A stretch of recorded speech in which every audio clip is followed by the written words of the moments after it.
안녕하세요. 오늘 좀 불안하시죠? 전혀 그렇지 않습니다. 당신 개맞춥니다. 안정주 씨 김학용입니다.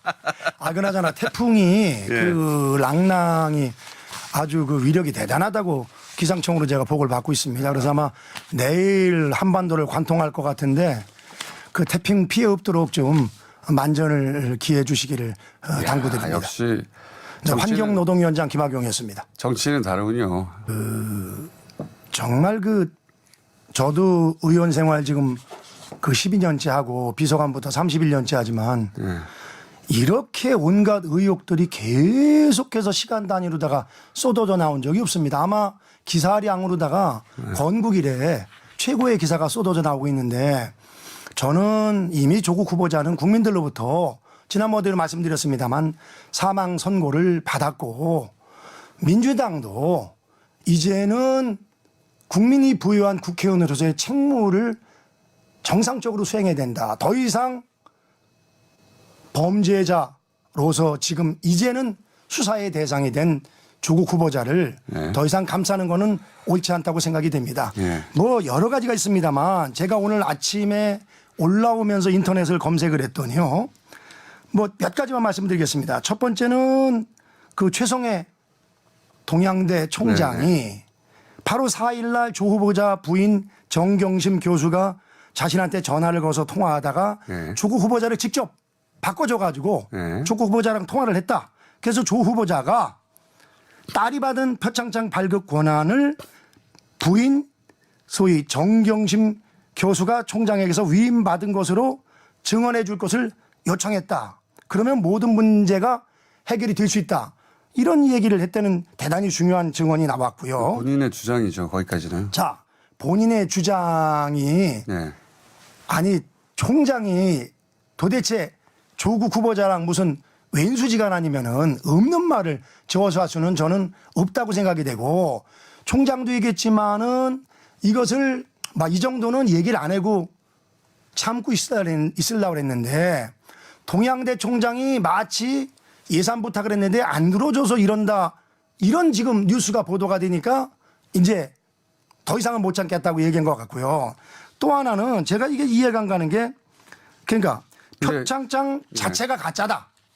표창장 수여 그런 주장이 가장 코어죠 지금 현재. 표창장 수여 근거로 쓰인 조 씨의 봉사기간이 어머니 정경심 동양대 교수의 임용보다 빨리 시작을 했다. 그래서 이건 허위일 가능성이 높다. 이런 얘기가 지금 나오고 있고요. 뭐 기간을 잘못 썼다고 이렇게 공장님처럼 너그럽게 생각을 하면 하지만은 지금 이건 중요한 시점이기 때문에 팩트가 중요하다 이 말씀을 드리고요. 알겠습니다. 제가 이 말씀은 꼭 드리고 싶습니다. 요새 했던 방송에 나와서 민주당 의원님이나 또 민주당 편드는 의원님 하시는 말씀이 아니 총장이 그 많은 표창장을 누구 줬는지를 어떻게 하냐 이런 말씀을 하시는데 엄필칭 맞습니다. 그러나 이 케이스에는 틀리는 게 이 최성해 총장님이 바보가 아니면은 자기가 확인을 안 했겠어요? 대장도 확인해보고 밑에 사람들한테 알아보고 나서 얘기를 했다는 것을 지금 본인이 이야기를 하고 있고 저도 국회의원으로서 지역에 훌륭한 하신 분들 표창장 주지만은요 이 상장 대장이 있습니다. 그래서 몇 월 며칠 날 누구한테 어느 단체에다 줬다는 것이 나옵니다. 그렇기 때문에 의혹을 제기하는 쪽의 이야기죠. 네, 그리고 또 가장 중요한 거 한 가지가 나온 게요. 어제 대한병리학회에서 조 후보자 딸이 제일저자로 이름을 올린 논문을 직권 취소했습니다. 아니 공장장님 말씀 맞다나 그게 아무 문제가 없다면은 그럼 대한병리학회가 지금 또 문제거든요. 그래서 이게 취소가 되면은 결국은 고려대학교가 앞으로 취소가 되고 그러면은 대학생이 아니기 때문에 부산의전은 자격 자체가 없다. 그래서 이건 앞으로 정유라와 똑같은 코스를 밟게 될 것이라고 저는 알고 있습니다. 다만 시간은 좀 걸리겠죠.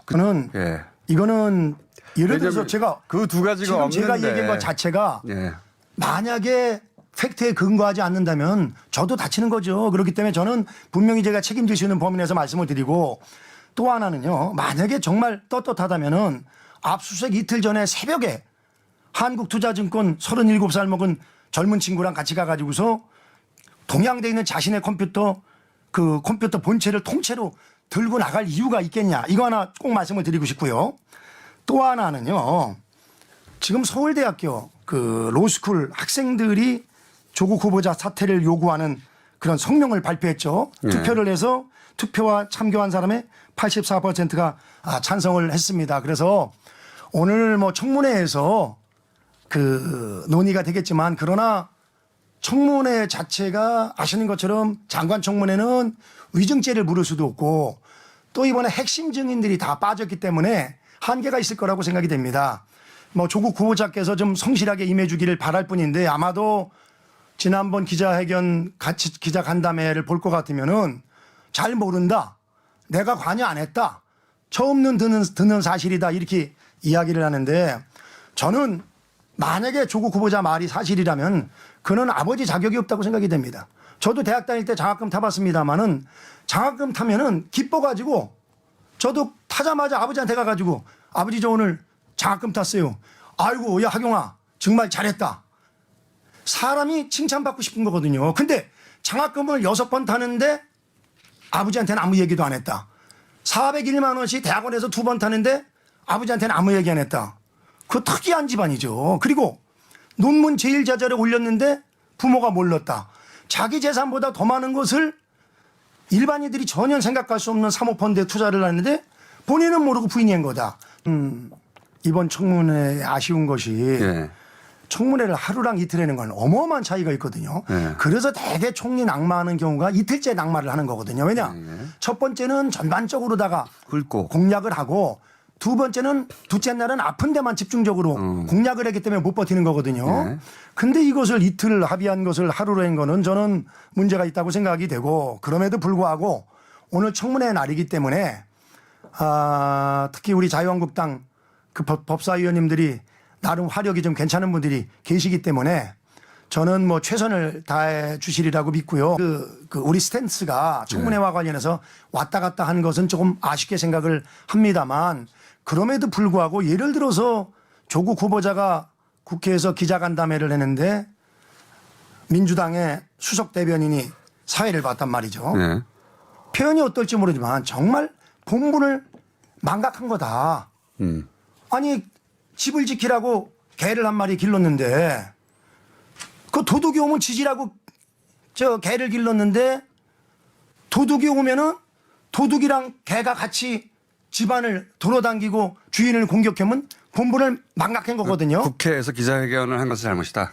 아니 그게 아니라 그럼 그러니까 본분을 망각할 때는 예를 드는 겁니다. 무슨 얘기냐면은 네. 청문회 절차가 진행 중이고 아직 청문회를 할지 안 할지도 모르는 그런 협상 과정에서 네. 사실은 법사위원들이 청문위원으로 참여하지만 다른 의원님들을 대표해서 법사위원들이 하는 거기 때문에 결국은 300명 모두가 청문을 하는 입장이거든요. 네. 그런 입장에서 소위 그 비정상적인 국회 권한 박힌 기자 간담회를 편법으로 국회에서 열은 것도 물론 잘못이지만 거기에 사회를 국회의원이 봤다는 것은 저는 국회의원의 본분을 망각한 그런 아주 비판받을 행동이라고 생각을 합니다. 알겠습니다. 그런 뭐랄까 그 디테일 말고 좀 큰 틀에서 앞으로 어떻게 전개될 거라든지 또는 뭐 지난 4주간의 아마 제가 봤을 때 오늘 계산서라든가 오늘 이제 청문회에서는 그동안 의혹들에 대해서 국민들이 명확하게 알 수 있는 기회는 될 테지만 결국 조국 후보자가 모르쇠로 일관할 거기 때문에 공은 저는 검찰로 넘어가리라고 생각이 되고요. 저는 아마 이미 드러난 것만 해도 너무나 그 팩트들이 많기 때문에 저는 아마도 조국 후보자는 장관이 되고 안 되고는 모르지만은 그건 뭐 문재인 대통령이 판단할 일이지만 아마 문재인 대통령이 조국을 임명하는 것은 그거는 정말 제가 봤을 땐 너무나 상식적이 아닌 행동이라고 알고 있고요. 그럼에도 불구하고 그 부담을 안고 한다고 하면은 그다음 어떻게 됩니까? 저는 조국 후보자는 결국 법의 잣대에서 처벌을 받게 되리라고 생각합니다. 그러니까 장관 그런데 그게 이해가 안 가는 게 네. 장관을 해다가도 수사 대상이 되면은 네. 장관직을 내려놓는 거거든요. 네. 그렇기 때문에 저는 정말 지금 있을 수 없는 일이 생기고 있고 저 개인적으로는 네. 정말 만약에 이런 사람이 장관이 되면은요 이제는 대한민국에 청문회도 필요 없는 거고 아무나 해도 됩니다. 살인자만 아니면 아무나 해도 됩니다. 아무리 파렴치범, 사기범 손가락으로 하늘을 가릴 수 있는 사람들, 이런 사람들은 다 해야 됩니다. 그렇기 때문에 저 개인적인 생각으로는 저는 대단히 뭐 공장장 어떻게 생각할지 모르지만 나름 합리적이라고 생각하는 사람인데 이렇게 야당 국회의원을 사람 취급도 안 하고 정말 개돼지 취급하는 이런 환경 속에서는 저는 좀 과장 아닙니까? 과장이 아닙니다. 조금도 과장이 아닙니다. 그래요? 어느 정권에서도 이 정도 상황에서 이렇게 버틴 적이 없습니다. 그래서 저는 솔직히 네. 뭐 옛날처럼 무슨 뭐 의원직 사퇴한다고 냈다가 또 뭐 의장이 저 뭐야 그 저 뭡니까 방맹이 안 두들긴다고 또 국회 나오고 이런 게 아니라 종이를 마서 정말 의원직 총사퇴 그리고 정권 퇴진 운동에 나가야 된다고 저는 생각을 합니다. 의원직 총 저는 만약에 의원직 총사퇴를 하게 되면은 아예 얘기하는 날서부터 방 빼가지고서 아예 저 바깥으로 나가야 된다고 생각이 됩니다. 무슨 뭐 저 본회의가 열리길 기다리고 어쩌고 이런 게 아니라 그래야 국민들도 신뢰를 보내고 이번에는 네 그렇게 생각을 합니다. 이번 정상적인 대통령이라면 저는 당연히 거두시리라고 이 순간에도 믿고 있습니다. 정말 저는 반대로 이렇게 한 말씀만 더 드리겠습니다. 예. 여기까지만 해야 될 것 같아요. 시간이. 저희가 뒤에도 많아가지고. 박근혜 대통령이 아무 죄가 없다고 지금 외치는 사람들 많죠. 공장장님 그 사람들 어떻게 생각합니까? 조국 후보자가 죄가 없다고 그러는 사람들.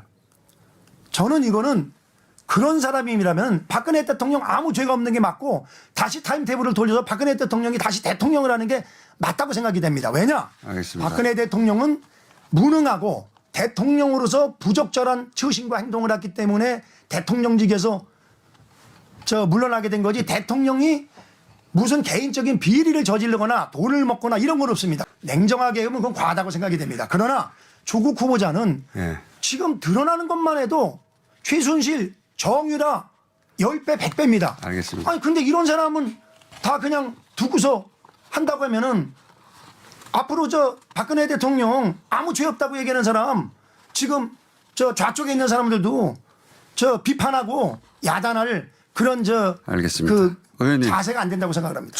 시간을 다 하셨고, 예, 저희도 다른 인터뷰도 많으니까 오늘 충분히 활약하셨습니다. 네. 자, 자유한국당의 김학용 의원이었습니다. 감사합니다. 네, 감사합니다. 예.